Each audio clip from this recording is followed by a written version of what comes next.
Bonjour, j'espère que vous allez bien.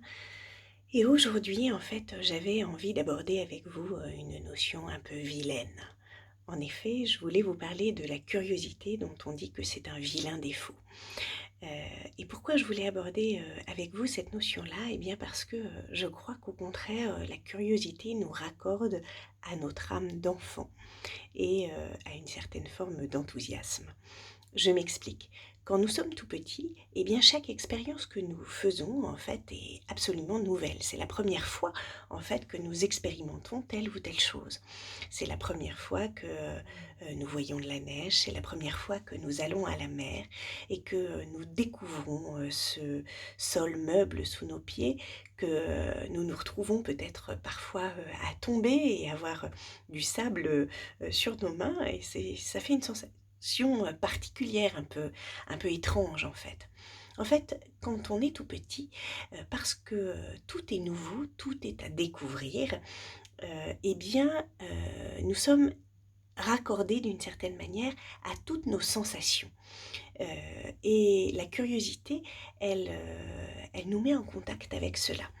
Et puis, parfois, quand, nous grandissons, eh bien, nous perdons contact avec, cette curiosité parce que, nous nous identifions d'une certaine manière à une étiquette qui serait la nôtre et que nous nous serions donnée nous-mêmes ou, que nous aurions, adoptée en fait d'une certaine manière de, notre entourage puisque, peu à peu, quand nous grandissons, eh bien, il y a des choses qui, nous permettent en fait d'identifier notre caractère et de nous créer une identité. Et lorsqu'on fait ça, en fait, eh bien, on se coupe d'autres parts, possibles de nous.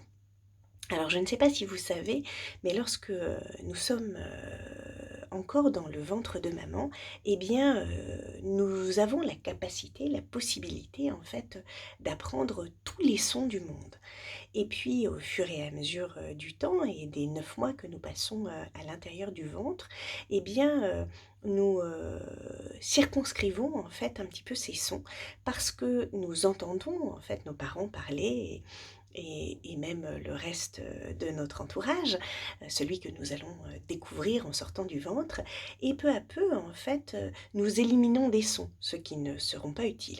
Alors quand, nous naissons, nous avons encore, une énorme panoplie de sons possibles et puis, au fur et à mesure du temps et bien, les connexions neuronales qui se font dans le cerveau, nous permettent en fait, d'identifier certains sons qui sont, les sons de notre langue dite maternelle.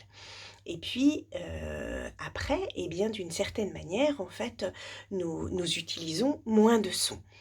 Eh bien, il en va, de la même manière en fait, de, tout ce que nous pourrions, être et de tous nos possibles.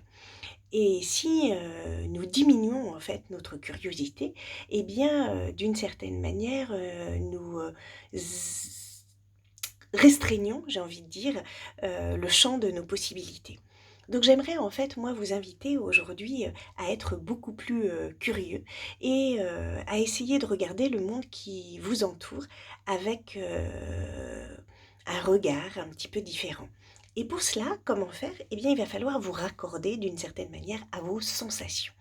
Alors je ne sais pas si vous avez, déjeuné encore aujourd'hui, mais si ce n'est pas le cas et même, si c'est le cas et que vous allez, reprendre une collation tout à l'heure ou carrément, avoir un vrai repas, j'aimerais vous inviter en fait, juste à manger et à boire comme si c'était la première fois.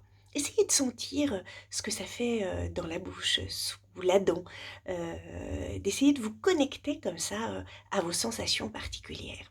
Soyez curieux en fait de ce que vous allez, découvrir en croquant ce morceau de pain ou en croquant dans une pomme.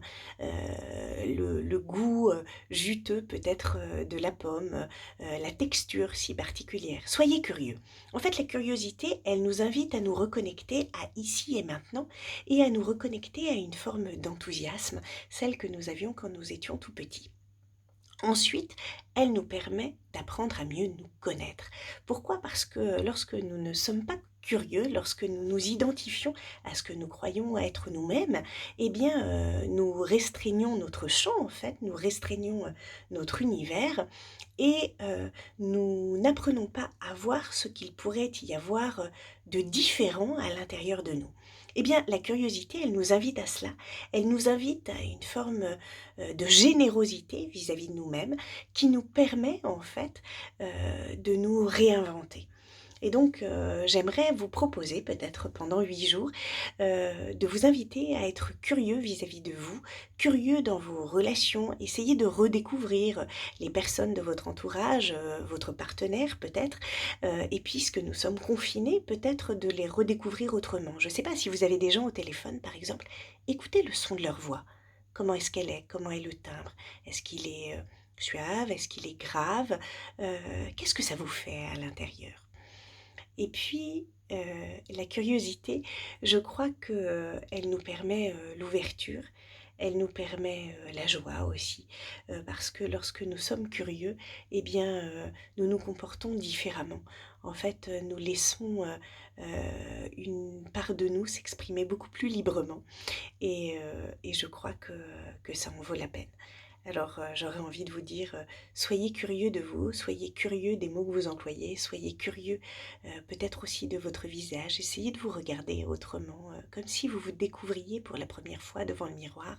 Je crois que toutes ces expériences de première fois, sont particulièrement intéressantes, surtout lorsque nous sommes enfermés, parce que ça nous permet, de redécouvrir, notre monde intérieur. Et puis, j'aurais envie de vous inviter, si vous avez l'occasion, de lire un petit peu de poésie. Et dans ce contexte, en fait, de vous intéresser aux écrits de Francis Ponge, parce que son regard posé sur le monde, posé sur le pain, l'huître, le cajot, par exemple, en faisant des objeux et des objoies, c'est-à-dire des objets poétiques joyeux, eh bien, c'était une façon d'être curieux autrement du monde qui nous entoure et je crois qu'en ce moment, ça vaut vraiment le coup. Voilà, donc j'avais envie de vous dire, soyez vilains, soyez curieux et surtout, amusez-vous.